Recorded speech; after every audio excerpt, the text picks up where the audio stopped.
जब मैं पैदा हुआ था, मैं इतना नाजुक था कि 5 प्रतिष्ठित परिवारों की मुखियाएं मुझे अपना दामाद बनाने के लिए आपस में लड़ पड़ी।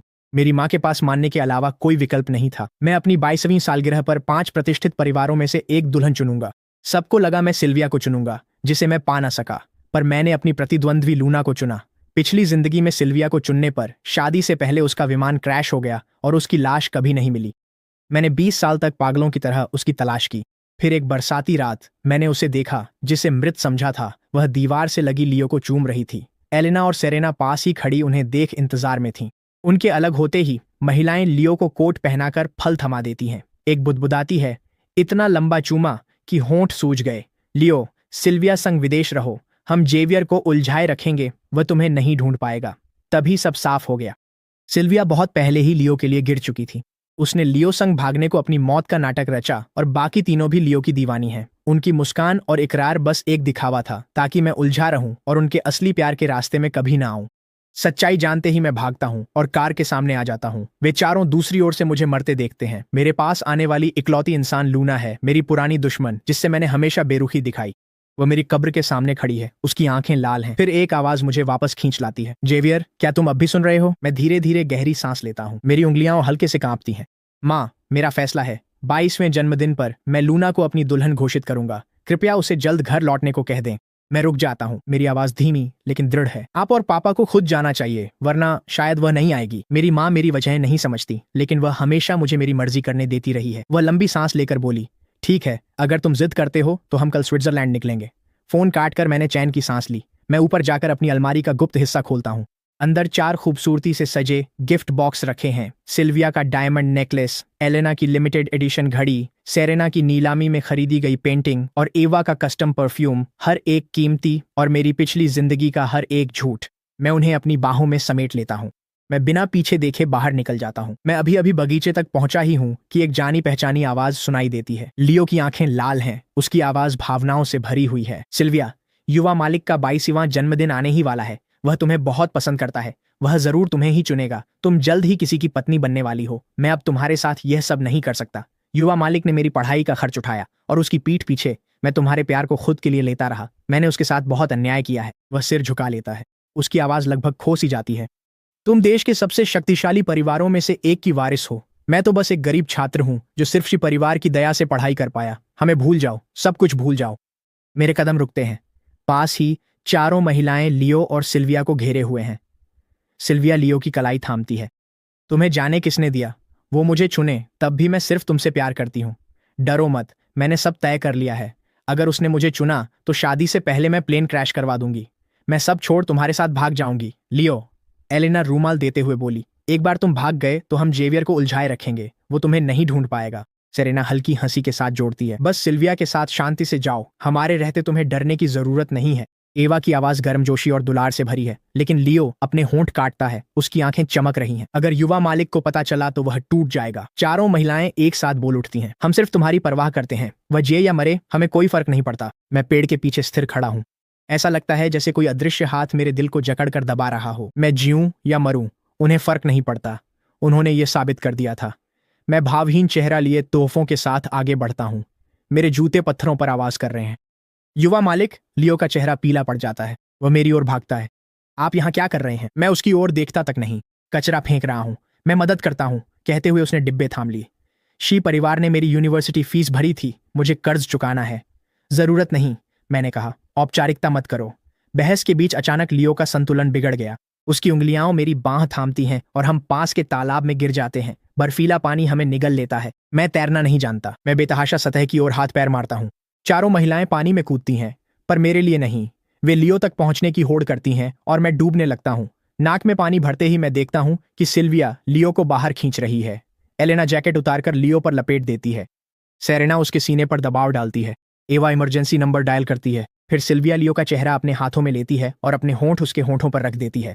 मैं जड़ हो गया हूं, बस देख रहा हूं कि सिल्विया पूल के किनारे मुंह से मुंह में सांस दे रही है।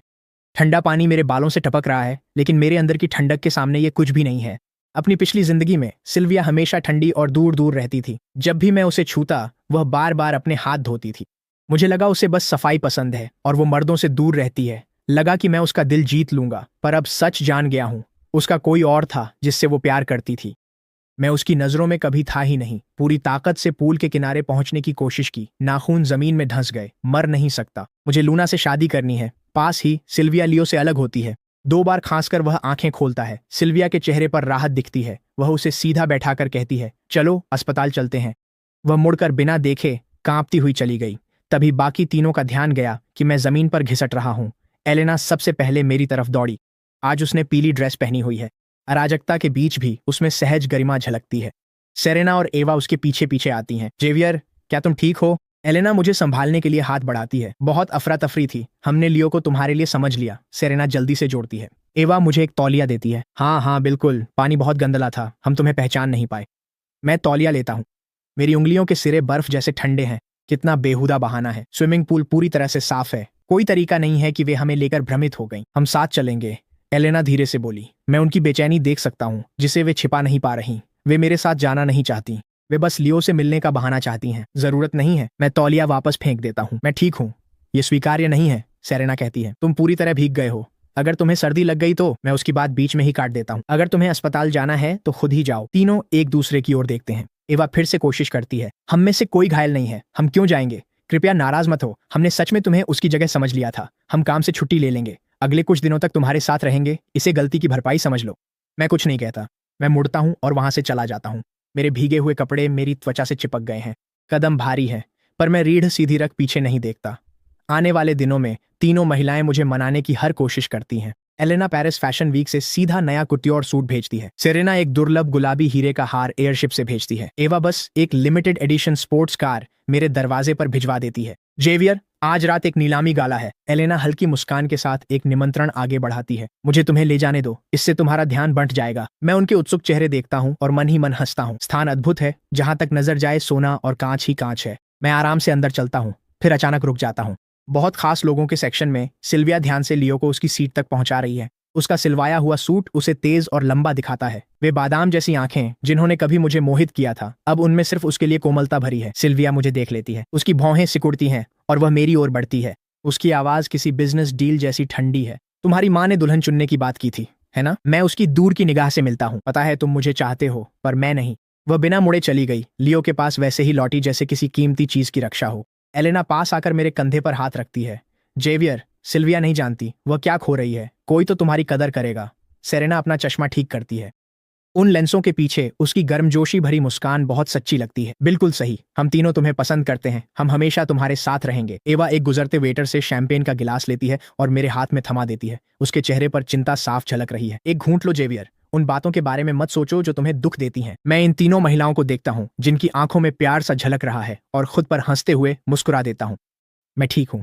एलेना पास आकर झुकती है। उसकी गर्म सांस मेरे कान को छू जाती है। लेकिन सच बताओ जेवियर, तुमने लूना को सालों पहले देश से बाहर भगा दिया था। अब तुम्हारे पास सिर्फ 4 उम्मीदवार बची हैं। तो हम में से किसे तुम सच में चुनने वाले हो? हम सब जानने के लिए बेताब हैं। मैं कहने ही वाला था कि मुझे इनमें से कोई नहीं चाहिए, लेकिन मेरे मुंह से निकलता है, तुम्हें बहुत जल्द पता चल जाएगा। कमरे में बेचैनी सी फैल जाती है। मैं बस अपने होठों को हल्का सा मोड़ लेता हूँ। पिछले जन्म में मैंने पूरे 20 साल तक दुख झेला था। कुछ दिनों की यह बेचैनी उस सबके सामने कुछ भी नहीं है। जैसे ही नीलामी गाला शुरू होता है, तीनों महिलाएं बार बार पूछती हैं कि मेरी नजर किस पर है। मैं हर बार सिर हिला देता हूँ।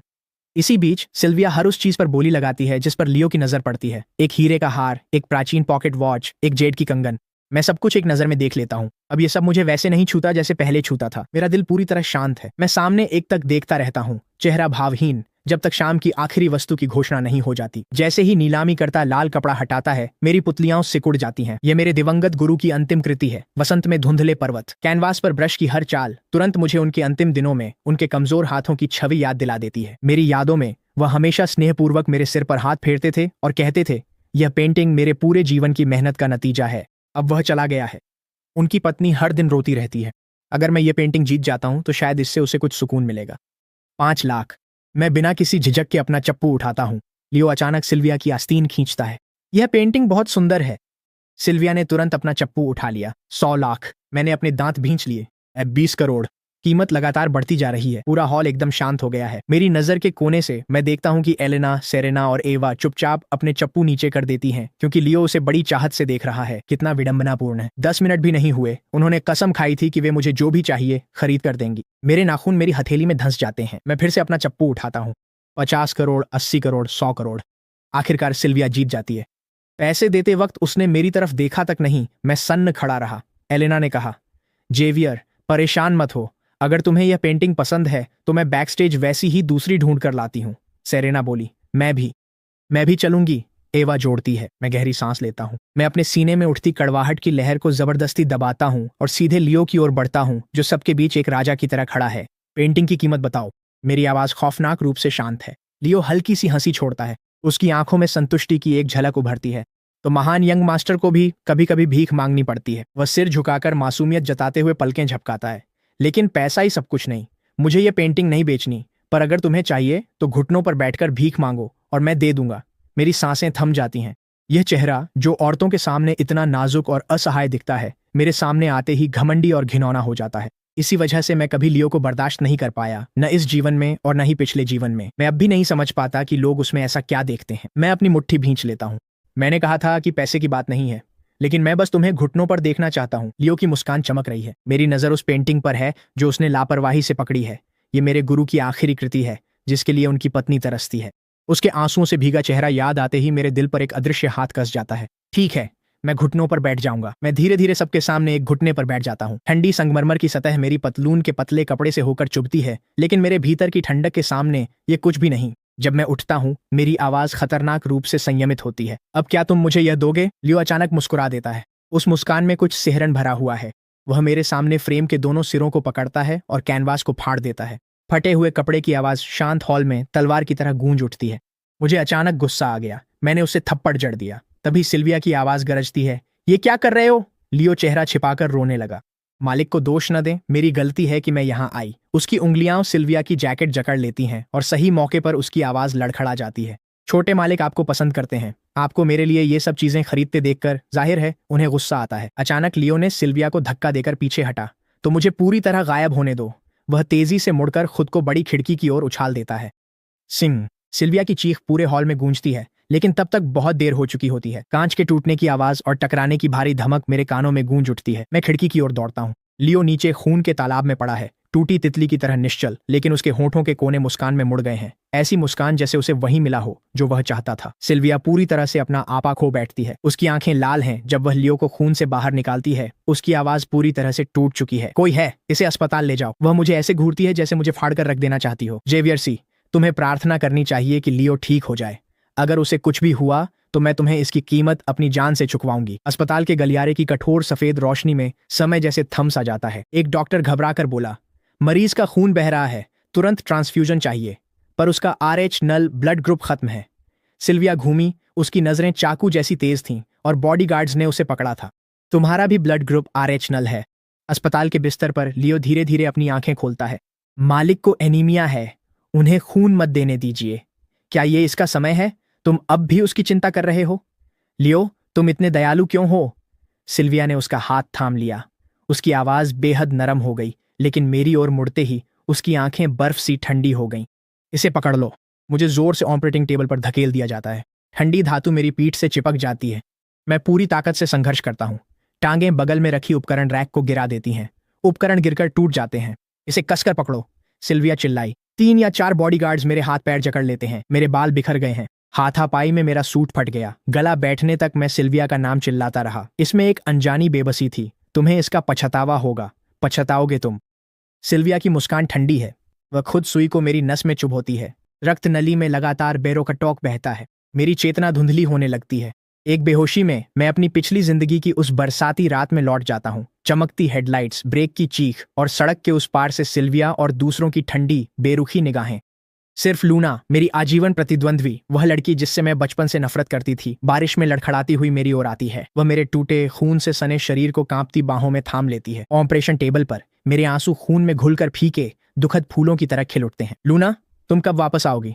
मुझे तुम्हारी बहुत याद आती है। मेरी आवाज धीरे धीरे इतनी धीमी हो जाती है कि ठंडी हवा में खो जाती है। जब मैं अपनी आंखें खोलता हूँ तो तेज रोशनी मुझे स्वाभाविक रूप से अपना हाथ उठाकर अपना चेहरा ढकने पर मजबूर कर देती है। मेरे हाथ पर सुइयों के निशानों का गुच्छा चुपचाप याद दिलाता है कि उन्होंने मेरे साथ क्या किया था। जेवियर, तुम आखिरकार जाग गए। एलेना सबसे पहले मेरे बिस्तर के पास दौड़कर आती है। वो आंखें जो हमेशा गर्मजोशी और चाहत से भरी रहती थीं, अब चिंता से छलक रही हैं। वह मेरा चेहरा छूने के लिए हाथ बढ़ाती है। मैं स्वाभाविक रूप से मुंह फेर लेता हूँ। माफ करना, हमें देर हो गई, सेरेना नरमी से बोली। सिल्विया ने हद पार कर दी। वह तुम्हें खून देने पर मजबूर कैसे कर सकती थी? एवा ने मुझे गर्म पानी दिया। थोड़ा आराम करो, हम अभी सिल्विया से बात करने जा रहे हैं। मैं उनकी भद्दी अदाकारी देखता हूँ। मेरा गला सूख रहा है। मैं इस दृश्य को बहुत अच्छी तरह जानता हूँ। अपनी पिछली जिंदगी में जब भी सिल्विया मुझे नजरअंदाज करती थी, ये तीनों बिना चूके आ जाते थे। वे मीठी बातों से उस खालीपन को भरते और फिर कोई बहाना बनाकर चले जाते और लियो के पास होते। कोई जरूरत नहीं, मैं कहता हूँ। मेरी आवाज फटी हुई है। मैं अकेला रहना चाहता हूँ। तीनों एक दूसरे की ओर देखते हैं। एलेना सबसे पहले उठती है। तो अभी आराम करो, हम अभी आते हैं। वे जल्दी जल्दी वहां से चले जाते हैं। दरवाजा पूरी तरह से बंद भी नहीं होता। मैं दरार से ताकता हूँ और गलियारे में उनकी आवाजें सुनता हूँ। लियो जाग गया? सिल्विया उसके पास है, किसी को अंदर नहीं जाने दे रही। चलो उसकी पसंद की मिठाई लाते हैं। दरवाजा बंद होते ही मैं हंस पड़ता हूँ और आंखें भर आती हैं। मैं इतना थक गया हूँ कि उनका झूठ पकड़ने की हिम्मत भी नहीं बची। आने वाले दिनों में मैं वार्ड में अकेला लेटा रहता हूँ। हर बार जब नर्स मेरी पट्टियां बदलने आती है, वो मुझे ऐसे देखती है जैसे कुछ कहना चाहती हो, फिर बस आह भरती है। तुम्हारे दोस्त आज फिर नहीं आए? मैं सिर हिला देता हूँ। मेरी नजर बेड साइड टेबल पर रखी लिली के गुच्छे पर चली जाती है, जो अब मुरझा रही हैं। एलेना ने इन्हें 3 दिन पहले भेजा था। पंखुड़ियां पीली पड़कर अंदर मुड़ रही हैं। ये ठीक वैसी हैं जैसे उन महिलाओं के चेहरे की चिंता जो वे दिखाती हैं। मेरा फोन बजता है। सेरेना का एक संदेश है। जेवियर, कंपनी में जरूरी काम है, हमें विदेश जाना होगा। हमने तुम्हारे लिए बेहतरीन केयर गिवर रखा है। फिर एवा का संदेश, तुम्हारे लिए तोहफा लाएंगे। एलेना का मैसेज आया, आराम करो, वापसी पर तुम्हारे पसंदीदा फ्रेंच रेस्टोरेंट चलेंगे। मैंने फोन फेंक दिया। उनके आने से फर्क नहीं पड़ता, पर ये अनाड़ी और लापरवाह केयर गिवर बर्दाश्त नहीं होते। उबलता हुआ पानी मेरे हाथ पर गिर जाता है। आईवी ट्यूब में खून वापस आ जाता है और किसी को पता भी नहीं चलता। ड्रेसिंग बदलते समय गॉज खींचने से मैं तड़प उठता हूँ। घाव भरने के बजाय मुझे नए जलन और नीले निशान मिल रहे हैं। मैं डिस्चार्ज ले रहा हूँ। आखिरकार मैं थक गया। विरोध के बावजूद मैंने खुद डिस्चार्ज पेपर्स साइन किए। तभी एलेना, सेरेना और एवा काम निपटाकर मुझे लेने आ गईं। वीआईपी वार्ड से गुजरते वक्त आधे खुले दरवाजे से एक धीमी बातचीत सुनाई दी। एक घूंट और, सिल्विया प्यार से बोली। डॉक्टर के अनुसार तुम्हें पोषण चाहिए। मैं ठिठक गया। दरार से मैं देखता हूँ सिल्विया लियो को सूप पिला रही है। उसकी उंगलियां इतनी कोमलता से चल रही हैं जैसे कोई नाजुक चीज हो। एक नर्स फुसफुसाती है, वह कई दिनों से यहीं है, मीटिंग्स तक छोड़ दी, यही समर्पण है। अनजाने में मेरी उंगलियां मेरी जैकेट के किनारे को कसकर पकड़ लेती हैं। एलेना तुरंत आगे बढ़ती है। उसका खूबसूरत चेहरा सहानुभूति से भर जाता है। उदास मत हो, सिल्विया को नहीं पता कि उसके पास क्या है, लेकिन हमें तुम पसंद हो। जन्मदिन की दावत में हम तीनों में से किसी को चुन लो। एवा पास झुकती है। हम अच्छा बर्ताव करेंगे, वादा है। मैं मुस्कुराता हूं, पर आंखें बर्फ सी ठंडी हैं। मुझे चुनना नहीं। मैं धीरे धीरे अपनी नजरें उठाता हूं, हर शब्द सोच समझ कर कहता हूं। तुम में से कोई नहीं, एक भी नहीं। तीनों एक दूसरे की ओर देखते हैं। उनके होंठों पर एक जैसी लाड प्यार भरी मुस्कान तैर जाती है। उन्हें साफ लगता है कि यह बस एक लड़का है जो थोड़ा सा गुस्सा दिखा रहा है। अचानक एवा आगे की ओर झुक जाती है। कैसा रहेगा जेवियर? आज मौसम कितना अच्छा है, क्यों ना हम रॉयल इक्वेस्ट्रियन क्लब चलें? तुम्हारा मन भी हल्का हो जाएगा। मैं बिना किसी भावना के अपना सिर हिलाता हूँ। मैं नहीं जाना चाहता। ऐसा मत सोचो, ताजी हवा तुम्हारे स्वास्थ्य के लिए अच्छी है। एलेना मेरा हाथ पकड़कर मुझे कार की ओर ले जाती है। चलो भी। रॉयल इक्वेस्ट्रियन क्लब हरा भरा और सुंदर है। हवा अपने साथ ताजी घास की खुशबू लेकर आती है, लेकिन मुझे बस हड्डियों तक जमने वाली ठंड महसूस होती है। जेवियर, जाओ एक घोड़ा चुनो और सवारी करो। सेरेना ने मुझे एक हेलमेट देते हुए कहा। हम कुछ रिफ्रेशमेंट्स लेने जा रहे हैं, तैयार हो? मैं इसे बिना सोचे ले लेता हूँ और एक शांत घोड़ी चुनता हूँ। इस वक्त मैं बस इन घुटन भरे लोगों से दूर जाना चाहता हूँ। घोड़ा दुल की चाल चलने लगता है। हवा मुझे छूकर गुजरती है और एक पल के लिए मैं लगभग सब कुछ भूल जाता हूँ। लेकिन जैसे ही मैं अपनी सतर्कता छोड़ता हूँ, दूर कहीं हलचल मच जाती है। सैकड़ों घोड़े न जाने कहां से निकलकर सीधे मेरी ओर दौड़ते हुए आ रहे हैं। मैं घबराकर अपने घोड़े को घुमा देता हूँ, लेकिन अब बहुत देर हो चुकी है। मैं अपनी पूरी ताकत से लगाम खींचता हूँ। डरी हुई घोड़ी मेरी बात नहीं मानती। अराजकता में मैं काठी से गिरकर जमीन से टकराता हूँ। पहला खुर मेरी टांग पर लगा, हड्डी टूटने की आवाज आई। फिर दूसरा, तीसरा खुर। मैं घास पर सिमट गया और खून घास को भिगोने लगा। अंधेरा होने से पहले मैं 3 आकृतियों को खड़ा देखता हूं जो मुझे देख रही हैं।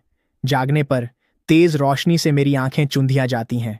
मेरा शरीर पट्टियों में लिपटा है। जरा सी भी हरकत मेरे पूरे शरीर में आग की तरह दर्द पहुंचाती है। दरवाजे के बाहर से सिल्विया की ठंडी आवाज सुनाई देती है। मैं अपनी सांस रोक लेता हूं। तुमने हद पार कर दी। मैंने बस लियो को खून देने को कहा था, पर तुमने केयरटेकर्स को उसे प्रताड़ित करने के लिए रिश्वत दी और सैकड़ों घोड़े उस पर छोड़ दिए। उसकी हड्डियां टूट चुकी हैं और वह मरते मरते बचा है। किसने कहा था लियो से उलझने को? एवा की आवाज लापरवाह है। ये बस छोटी सी सजा थी। रोज उसे पसंद करने का नाटक मुझे बीमार कर देता है। एलेना के शब्द मेरे सीने में जहरीली छुरी की तरह चुभते हैं। अगर लियो ना होता तो कौन ऐसा खेल खेलता? मैं अपने होंठ जोर से चबाता हूं। तो ये सब शुरू से वही लोग थे। उबलता पानी, जाम हुआ चौथा, यहां तक कि भगदड़, ये सब पहले से तय था लियो के बदले के लिए। मुझे समझ नहीं आता चाहे वे मुझसे प्यार न भी करते हों, हम साथ में बड़े हुए हैं। वे मेरे बाल सहलाते और मुझे छोटा जेवियर कहते।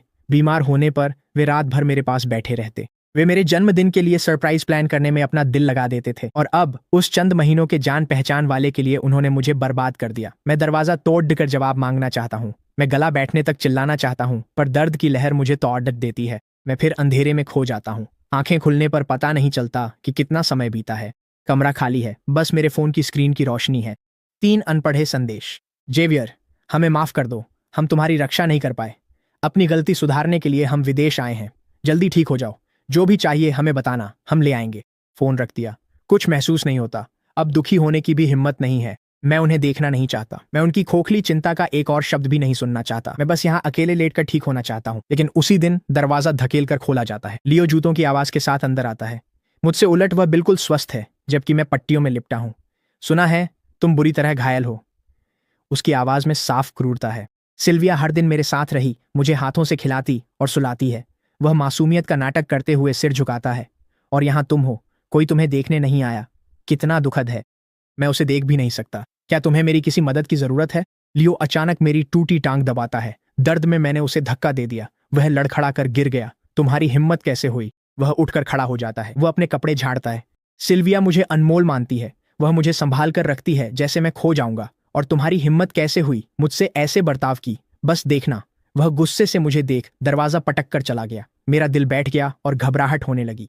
जैसा कि मुझे डर था, 10 मिनट भी नहीं बीते कि सिल्विया आ गई। उसकी आंखें लाल हैं। उसके हाथ मेरी गर्दन के चारों ओर कस जाते हैं। लियो सिर्फ अपने दिल की भलाई से तुम्हें देखने आया था, और तुमने उस पर गुंडे छोड़ दिए। मेरी पुतलियां सिकुड़ जाती हैं। मैंने नहीं किया। मुकरो मत। अगर मैं न पहुंचती तो तुम्हारी वजह से उसे फिर चोट लगती। मुझे पता है तुम मुझे पसंद करती हो, पर मैंने बार बार कहा है मुझे तुम पसंद नहीं। अगर लियो को नुकसान पहुंचाया तो मैं तुमसे नफरत करने लगूंगा। मैं जोर से खांसता हूं और आंसू आंखों में भर आते हैं। मैंने सच में कुछ नहीं किया। सिल्विया अचानक मुस्कुरा देती है। उसकी ठंडी मुस्कान से सिहरन होने लगी। ठीक है, नहीं माने तो आगे के लिए मुझे दोष मत देना। वह ताली बजाती है। 5 बड़े आदमी अंदर आते हैं। मेरी पुतलियां सिकुड़ जाती हैं। सिल्विया, तुम क्या कर रही हो? सिल्विया मुझे बिना किसी गर्मजोशी के देखती है। तुमने लियो को चोट पहुंचाई। मैं बिस्तर से उठने की कोशिश करता हूं, पर टूटी हड्डियां हिलने नहीं देती। पागल हो? इससे हमारे परिवारों की साझेदारी टूटेगी। लियो के लिए सी परिवार से दुश्मनी भी मंजूर है। सिल्विया मुड़कर जाने लगती है। क्या तुम सच में मेरे साथ ऐसा करने जा रही हो? मैं चीखते हुए टूट जाता हूँ। सिल्विया रुककर पीछे देखती है। डर गए हो तो एक मौका देती हूँ। वादा करो कि जन्मदिन पर मुझे दुल्हन नहीं चुनोगे और मैं तुम्हें जाने दूंगी। मेरी आवाज फटी हुई है। मेरा तुम्हें चुनने का इरादा नहीं था। मैं तुम्हें कभी नहीं चुनती। सिल्विया के भाव बदले। मुझे नहीं चुनोगे? क्या मुझे यकीन होगा? वो ठंडी हंसी हंसी। तुम बचपन से ही मेरा पीछा करते आए हो। तुम्हें मुझसे सालों से लगाव है। अब जब तुम इतनी जिद पर उतर आए हो तो मेरी बेरहमी के लिए मुझे दोष मत देना। दरवाजा क्लिक की आवाज के साथ बंद हो जाता है। 5 आदमी मेरे चारों ओर घिराते हैं। मैं निराशा में अपनी आंखें बंद कर लेता हूँ। कपड़े फटने की आवाज मेरे कानों में गूंजती है। नहीं, मुझसे दूर रहो, छोड़ दो मुझे। 5 आदमी मुस्कुराते हुए मुझे जमीन पर दबोच लेते हैं। मेरे शरीर की हर हड्डी टूट चुकी है। मुझ में अब लड़ने की ताकत नहीं है। सामने वाला आदमी मुस्कुराते हुए देखता है। अब भागने की जगह नहीं है। आज रात हम तुम्हारा ख्याल रखेंगे। मैं अपनी पूरी ताकत से होंठ काट लेता हूँ। खून का स्वाद मेरे मुंह में फैल जाता है। मैं यहाँ मर नहीं सकता। मैं इन जानवरों को खुद को बर्बाद करने नहीं दे सकता। अगले ही पल मैं अपनी बची खुची ताकत से सबसे पास वाले आदमी को धक्का देता हूँ और खुद को खिड़की की ओर फेंक देता हूँ। कांच टूटता है और बर्फीली हवा अंदर आती है। मैं दूसरी मंजिल से नीचे गिरता हूँ। दाहिनी टांग में तेज दर्द है, पर रुकने का समय नहीं। मैं अपनी टूटी टांग को घसीटते हुए पूरी ताकत से दौड़ता हूँ। मेरे पीछे गुस्से से भरी चीखें सुनाई देती हैं। पकड़े जाने के डर से मैं खुद को अपनी पूरी हद तक धकेलता हूँ। लड़खड़ाते हुए आगे बढ़ता हूँ, लेकिन अगले ही पल तेज हेडलाइट्स सीधी मेरी ओर आ जाती हैं। एक स्पोर्ट्स कार गलत दिशा में आती है और मुझसे टकरा जाती है। मेरा शरीर हवा में उछल जाता है। मैं फिर से जमीन पर गिर पड़ता हूँ। खून फैल गया। मैं वहीं पड़ा बेहोश हो रहा हूँ। कार का दरवाजा और कदमों की आवाज आई। एलेना, ये बेरहमी थी, सेरेना बोली। सिल्विया ने उसे मारने के लिए लोग भेजे थे और तुमने उसे कुचल दिया। एलेना ठंडी हंसी हंसती है। अगर वह भागता नहीं तो मुझे करना नहीं पड़ता। उसे भागने को किसने कहा? अफसोस, उसे मारना आसान नहीं। वो अब भी जिंदा है, आवा बोली। अगर वह मर जाता तो हमें यह नाटक नहीं करना पड़ता और हम लियो के साथ रह पाते। एक अदृश्य हाथ मेरा दिल जकड़ लेता है। दर्द से दम घुट रहा है। वो मुझे मरता देखना चाहते हैं। होश आने पर मैं अस्पताल में हूँ, मम्मी की तरह पट्टियों में लिपटा हुआ। एलेना सबसे पहले मेरे पास झुकती है। जेवियर, तुम जाग गए, माफ करना, हम जल्दी में थे और तुम्हें देख नहीं पाए, इसलिए गलती से टक्कर लग गई।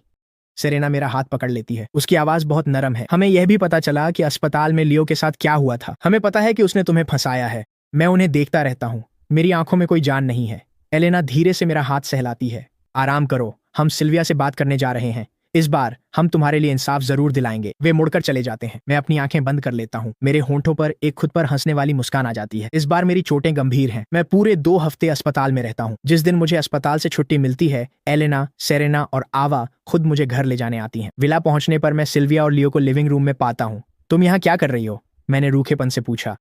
सिल्विया ऊपर देखती है। उसकी आंखें इतनी ठंडी हैं जैसे वह किसी अजनबी को देख रही हो। मैं लियो को उसकी चीजें लेने लाई हूँ। वह अब यहाँ नहीं रहेगा। क्यों? बोलने के लिए होंठ खींचते ही चोटों में खिंचाव होता है। मैं कराहता हूं, डर है कि उसे फिर चोट न लगे। अब तुम्हें समझ आ गया। सिल्विया की मुस्कान ठंडी है। अगर वह यहां रहा तो शायद एक दिन बच ना पाए। मैंने मुट्ठी भींची और नाखून हथेली में चुभ गए। वे सब अंधे हैं। कोई नहीं देख पा रहा कि चोट किसे लग रही है। सिल्विया, पैकिंग हो गई। लाल आंखों के साथ लियो पास आया और उसका गला भर आया। लेकिन मेरी ट्रॉफी गायब है। कौन सी ट्रॉफी? सिल्विया भौहें सिकोड़ती है। पियानो प्रतियोगिता में जीती हुई। लियो होंठ काटते हुए बोला। उसकी आंखें भर आईं। ये मेरी इकलौती ट्रॉफी है। सिल्विया ठंडी नजरों से सीधे मुझे देखती है। वापस करो। मैं तिरस्कार से हंसता हूं। मैंने नहीं ली। लियो घायल नजरों से मेरी ओर मुड़ता है। युवराज के पास सब कुछ है। उसे मेरी ट्रॉफी नहीं चाहिए। आप बस उसे वापस क्यों नहीं कर देते? एलेना अनजान बनने का नाटक करती है। जेवियर ने कहा, उसने नहीं ली तो नहीं ली। बार बार क्यों पूछना? सेरेना और एवा भी बोल उठी। बिल्कुल सही, ये तो बस एक ट्रॉफी है। सिल्विया ठंडी हंसी छोड़ती है। वह अपना फोन निकालती है। यहां आओ। कुछ ही सेकंड में दर्जन भर बॉडीगार्ड्स विला में घुस आते हैं। इसे छानो। ट्रॉफी मिलने तक मत रुकना। सिल्विया, तुम हद कर रही हो। एलेना उन्हें रोकने की कोशिश करती है। सिल्विया आंखें सिकोड़ लेती है। उसकी तरफदारी? तो मुझसे रेस करो। जीती तो दखल मत देना, हारी तो लियो को लेकर चली जाऊंगी। तीनों एक दूसरे की ओर देखते हैं और आखिरकार सिर हिला देते हैं। मैं एक तरफ खड़ा होकर यह तमाशा देखता हूं। मुझे सबसे अच्छी तरह पता है कि एलेना एक टॉप लेवल ड्राइवर है। उसने कभी एक भी रेस नहीं हारी है और फिर भी नतीजा दिलचस्प है। एलेना की टीम हार जाती है। मैं उन्हें अपनी कारों से बाहर निकलते हुए देखता हूं। उनके चेहरे पर बनावटी मायूसी है। ये लगभग हंसी का विषय है। क्या शानदार अभिनय है। सिल्विया विला में वापस जाती है और हाथ हिलाकर तीखे अंदाज में इशारा करती है। इस जगह को छान मारो जब तक वह ट्रॉफी न मिल जाए। बॉडीगार्ड्स अंदर घुस आते हैं। सिर्फ कुछ ही मिनटों में पूरी विला मलबे में तब्दील हो जाती है। मैं यह सब बिना किसी भाव के देखता हूं। हर टूटी हुई चीज मेरी टूटी हुई गरिमा जैसी लगती है, जिसे दोबारा जोड़ना नामुमकिन है। मिल गया! ऊपर से बॉडीगार्ड चिल्लाया। वह सोने की ट्रॉफी लेकर नीचे आया। सिल्विया उसे लेकर संतुष्ट होकर लियो को बाहर ले गई। दरवाजे पर लियो मेरी ओर पलट कर देखता है। उसके होठों पर शुद्ध विजय की मुस्कान तैर जाती है। एलेना मेरी ओर बढ़ती है। उसकी आवाज नरम है। जेवियर, परेशान मत हो। किसी दिन तुम्हारे लिए बिल्कुल वैसी ही विला फिर से बनवा देंगे। बिल्कुल सही। जो कुछ भी उन्होंने तोड़ा है, हम सब कुछ नया बना देंगे। सेरेना और एवा भी इसमें शामिल हो जाती हैं। मैं उनकी ओर देखता हूं और अचानक हंस पड़ता हूं। उस हंसी में कुछ ऐसा है जिसे नाम देना नामुमकिन है। क्या इस तरह दिखावा करते करते थकावट नहीं होती? तीनों ठिठक जाते हैं। क्या? मैं और कुछ नहीं कहता। मैं मुड़ता हूं और चला जाता हूं। मैं शहर के बाहरी इलाके में एक नई विला में चला जाता हूं और दिन ब दिन खुद को उसमें बंद कर लेता हूं। मैं लूना के लौटने का इंतजार करता हूं। मेरे जन्मदिन की पूर्व संध्या तक मैं आखिरकार बाहर निकलता हूं। शहर के सबसे खास दर्जी के पास जाता हूं। जैसे ही मैं अंदर जाता हूं, मैं लियो को देखता हूं। हम दोनों एक ही समय पर उसी सूट को देखते हैं। मैं ये वाला लूंगा, मैं सपाट स्वर में कहता हूं। सेल्स क्लर्क मुझे तुरंत पहचान लेता है। वह अभ्यास की हुई चापलूसी के साथ मुस्कुराता है। युवा मास्टर शे का स्वाद वाकई बेहतरीन है। ये सूट एक वैश्विक लिमिटेड एडिशन है। आपकी हैसियत वाला ही इसे सही मायनों में पहन सकता है। मैं खुले तिरस्कार के साथ अपनी नजर लियो पर डालता हूं। जहां तक कुछ लोगों की बात है, शायद कुछ और देख लें। इस तरह की कुतियोर पोशाक आम लोगों के लिए नहीं बनी है। लियो की आंखें लाल हो जाती हैं। वह तुरंत अपना फोन निकालता है। सिल्विया, जल्दी आओ, वह फिर से मुझे तंग कर रहा है। मेरी छाती कस जाती है। मुझे तुरंत एहसास हो जाता है कि कुछ गड़बड़ है। बिना कपड़े बदले मैं बाहर भागा, पर पार्किंग पहुंचते ही सिर पर वार हुआ। अंधेरा छा गया और मैं बेहोश हो गया। होश आने पर खुद को इमारत की बाहरी दीवार पर लटका पाता हूं। चुभती हवा मुझे झटके से जगाती है। ऊपर से सिल्विया की ठंडी आवाज आती है। मैं सिर ऊपर उठाता हूं। मैं उन आंखों से मिलता हूं जो कभी मुझे मोह लेती थीं। अब उनमें हड्डियों को कंपा देने वाली ठंड है। उसी ने मुझे बेपर्दा कर दिया। वही है जिसने मुझे यहां लटका दिया। मेरी पुतलियां जोर से सिकुड़ जाती हैं। एक अदृश्य हाथ मेरे दिल को जकड़ लेता है और दबाता है। मेरे बोलने से पहले ही सिल्विया ने मेरी ठुड्डी पकड़ ली। तुम्हें लियो से चीजें छीनना पसंद है ना? तो यह याद रखना, अगली बार कुछ छीनने से पहले खुद से पूछना, क्या तुम नतीजे झेल सकते हो? वह मुझे छोड़ बिना देखे मुड़ गई। उसके कदमों की आहट गलियारे और सीढ़ियों पर धीमी होती गई। वह लियो को चुनौती देता है। उसे सबक सिखाना होगा। एलेना की आवाज में क्रूरता है जिससे मैं सिहर उठी। सिरेना चश्मा ठीक करते हुए धीरे से बोली, इसे 1 घंटे बाद ले जाना। आवा भी हंस पड़ती है। क्यों ना इसे पूरे दिन यहीं छोड़ दें? ये मरेगा नहीं। इससे हमें लियो के लिए नया सूट चुनने का समय मिल जाएगा। उनके कदमों की आहट दूर होती जाती है, मुझे अकेला छोड़कर जमीन से 69 मंजिल ऊपर लटकता हुआ। हवा बेरहम है, मेरा पूरा शरीर कांप रहा है। मैं अपने जबड़े को जितना जोर से भींच सकता हूँ भींचता हूँ, लेकिन आंसू फिर भी आ जाते हैं। वे ऐसा क्यों कर रहे हैं? मुझे लगा था कि प्यार न सही, बचपन का रिश्ता तो रहेगा, पर अब वे अजनबियों से भी बुरा बर्ताव कर रहे हैं। अगली सुबह राहगीर रुककर मेरी ओर इशारा करते हुए गपशप करने लगे। हे भगवान, क्या वह शीए परिवार का युवा मालिक नहीं है? वह वहां इस तरह क्यों लटका हुआ है और ऐसे कपड़े क्यों पहने हैं? कितनी शर्मनाक बात है। मैं नीचे भीड़ की ओर देखता हूँ, जो चींटियों जितनी छोटी लग रही है। शर्म इतनी तेज जल रही है कि मुझे लगता है मैं इसी से मर जाऊंगा। मेरा एक हिस्सा बस रस्सी छोड़ देना चाहता है, लेकिन तभी एलेना, सेरेना और एवा आखिरकार वहां पहुंचती हैं, हमेशा की तरह देर से। जेवियर, हमें बहुत अफसोस है। हमें अभी अभी पता चला कि सिल्विया ने तुम्हें यहाँ बांध दिया था। सेरेना जल्दी से अपनी जैकेट उतारती है और मेरे कांपते कंधों पर डाल देती है। डरना मत, हम तुम्हें घर ले जा रहे हैं। एवा मेरे पास बैठ जाती है। माफ कर दो, अब तुम्हें दुख नहीं देंगे। मैं सिर उठाकर उनके झूठे चेहरे देख हंस दिया। तीनों ठिठक गए। मैंने उन्हें धक्का दिया और सीधा खड़ा हो गया। क्या तुम तीनों ने ही मुझे ये जख्म नहीं दिए? उनके भाव बदलते हैं, पर वे तुरंत चेहरा फिर कोमल कर लेते हैं। जेवियर, गलत समझ रहे हो, हमें कुछ नहीं पता। मुझे कुछ नहीं सुनना। मैं मुड़कर चला जाता हूँ। मेरे जन्मदिन की पूर्व संध्या पर वे मेरे दरवाजे पर आ गए। एलेना चौखट पर टिकी है, उसकी आंखों में दृढ़ विश्वास है। कल तुम सिल्विया को चुनने वाले हो, है ना? मैं उन्हें बिना किसी भाव के देखता हूँ। मैंने कहा है कि मैं उसे नहीं चुन रहा हूँ। सेरेना आह भरती है। जिद छोड़ो, सिल्विया ने मना किया तो क्या? हम है ना? एवा आगे बढ़कर धीमी आवाज में बोली, हम तुम्हें प्यार करते हैं। सिल्विया को छोड़ सामने तो देखो। क्या इन्हें लगता है मैं इनमें से किसी एक को चुनूंगा? मैं मुड़ जाता हूँ। मेरी आंखें शांत हैं। फिक्र मत करो, मैं तुम में से किसी को नहीं चुनूंगा। तीनों एक दूसरे को देखते हैं। साफ है कि वे मुझे गंभीरता से नहीं ले रहे। वे थोड़ी देर बाद चले जाते हैं, लेकिन उसके ज्यादा देर बाद सिल्विया आ जाती है। पता है कल तुम मुझे ही चुनोगे। ठीक है, पर वादा करो कि दोबारा लियो को चोट नहीं पहुंचाओगे। मैंने उसे बीच में ही टोक दिया। मैं तुम्हें नहीं चुन रहा। सिल्विया हिकारत से हंसी। तुम्हें लगता है मैं ये मानूंगी? वह बिना कुछ कहे मुड़कर चली गई। मैं थक कर अपनी आंखें बंद कर लेता हूँ। फिर मेरा फोन बजता है और सन्नाटा टूट जाता है। मेरी माँ की आवाज आती है। जेवियर, हमने लूना से बात कर ली है। वह कल समय पर वेन्यू पर होगी। क्या तुम इसके लिए पूरी तरह से निश्चित हो? मैं फोन को और कसकर पकड़ लेता हूँ। मेरी उंगलियां हल्के से कांप रही हैं। मैं निश्चित हूँ। मेरा जन्मदिन आ जाता है। भोज हॉल देखने में लाजवाब है। क्रिस्टल झूमर हर तरफ चमक रहे हैं। मेरे घुसते ही तीनों महिलाएं मुझे घेर लेती हैं। एलेना की निगाहें आग उगल रही हैं। उसकी आवाज धीमी हो जाती है। जेवियर, आज तुम कमाल दिख रहे हो। तुमसे नजरें नहीं हट रही। ये सूट तुम पर जंच रहा है। सेरेना मुस्कुराई। जन्मदिन की शुभकामनाएं। एवा ने मुझे शैंपेन का एक गिलास दिया। मैं बोलने ही वाला था कि कमरे में एक अजीब सी खामोशी छा गई। मैं ऊपर देखता हूँ। सिल्विया लियो के साथ आती है, जिसने वैसा ही सूट पहना है। हॉल में शोर मचता है और एलेना, सेरेना, एवा के चेहरे उड़ जाते हैं। जेवियर, काम है, बाद में मिलते हैं। वे सब बिखर जाती हैं। मैं वहीं खड़ा रह जाता हूँ, दिल बैठने लगा। सिल्विया मेरी ओर आती है। उसकी आवाज बर्फ सी चुभती है। जेवियर शिए, या तो तुम अभी जाकर कपड़े बदलो या मैं खुद तुम्हारे ऊपर से ये सूट उतार दूंगी। मैं अपनी मुट्ठी भींच लेता हूँ और 1 इंच भी नहीं हिलता। सिल्विया उब जाती है। वह अपना हाथ उठाती है। इसे पकड़ो, इसे कपड़े बदलवाने ले जाओ। 2 बॉडीगार्ड मुझे जबरन बाहर घसीटते हैं। 10 मिनट में मैं हॉल में आधी बांह की शर्ट पहनकर आ गया। मेरा चेहरा कागज जैसा सफेद है। समारोह शुरू होता है। मेजबान मुस्कुराता है और मेरी ओर मुड़ता है। युवा मास्टर जेड, आज आप अपनी दुल्हन के रूप में किसे चुनेंगे? मैं धीरे से एक सांस लेता हूँ। थोड़ा इंतजार करें। एलेना भौहें सिकोड़ती है। जेवियर, तुम किसका इंतजार कर रहे हो? ठीक उसी समय भोज हॉल के दरवाजे खुल जाते हैं। मेरे माता पिता अंदर आते हैं और उनके पीछे एक लंबी महिला होती है। वह एक खूबसूरती से सिली हुई गाउन पहने हुए है और उसका व्यक्तित्व इतना प्रभावशाली है कि वह लगभग दम घोंटने जैसा महसूस होता है। वह आखिरकार वापस आ गई है। मेरी आंखों में तुरंत जलन होने लगती है। मेरी दृष्टि धुंधली हो जाती है। मैं बिना एक पल की झिझक के उसकी ओर बढ़ता हूँ। मेरी आवाज लड़खड़ाई पर अडिग रही। मैं उसे चुनता हूँ। हॉल में शोर मच गया। सब जानते हैं कि लूना और मैं बचपन के दुश्मन हैं। हम हर मुलाकात पर झगड़ते हैं। किसी को अंदाजा नहीं था कि वही मेरा इंतजार थी। सिल्विया गुस्से में तमतमाई और झपट पड़ी। जेवियर जेड, क्या कर रहे हो तुम? मैं उसे देखता तक नहीं। नजरें लूना पर टिकी हैं, जो कुछ दूर एकदम बेपरवाह खड़ी है। लेकिन मैं देखता हूं कि उसकी नजरें जल्दी जल्दी मेरे और सिल्विया के बीच घूम रही हैं। मैंने कहा, मैं उसे चुनता हूं। मैं अपना हाथ उठाता हूं और सीधे लूना की ओर इशारा करता हूं। ये शब्द बम की तरह गिरते हैं। हॉल शोर से गूंज उठता है। क्या ये दोनों दुश्मन नहीं हैं? हे भगवान! सिल्विया का चेहरा जानलेवा गुस्से से भरा है। वह मेरी कलाई पकड़ लेती है। पागल हो गए हो? क्या बोल रहे हो? मैंने उसे बेरुखी से झटक दिया। मैं पूरी तरह होश में हूँ। सिल्विया दांत पीसकर बोली, ये नामुमकिन है। तुम तो साफ साफ। मैं उसे बीच में ही रोक देता हूँ। साफ साफ क्या? मेरे होठों पर एक तिरस्कार भरी मुस्कान आ जाती है। मैंने तुम्हें 20 साल तक पीछा किया, मेरे बिना रह नहीं सकता था। क्या यही कहने वाली थी तुम? मैं धीरे धीरे सिर हिलाता हूँ। सिल्विया, तुम खुद को बहुत ज्यादा समझती हो। ये बात उस पर जैसे कोई शारीरिक चोट की तरह लगती है। वह एक कदम पीछे हट जाती है। उसने मुझे कभी इस तरह नहीं देखा था। आंखें ठंडी, आवाज तेज, जैसे मैं कोई बिल्कुल अलग इंसान हूँ। हॉल में फिर सन्नाटा छा गया। सबकी नजरें लूना पर टिकी थीं। वह धीरे से मेरी ओर बढ़ी और मुझे ऐसे निहारा जैसे मेरी आत्मा में झांक रही हो। यंग मास्टर जेड, वह ठंडी हंसी हंसती है। मुझ पर वो चालें मत चलो जो दूसरों पर चलते हो। मैं बिना झिझके उसकी आंखों में देखता हूँ। मैं कोई चाल नहीं चल रहा।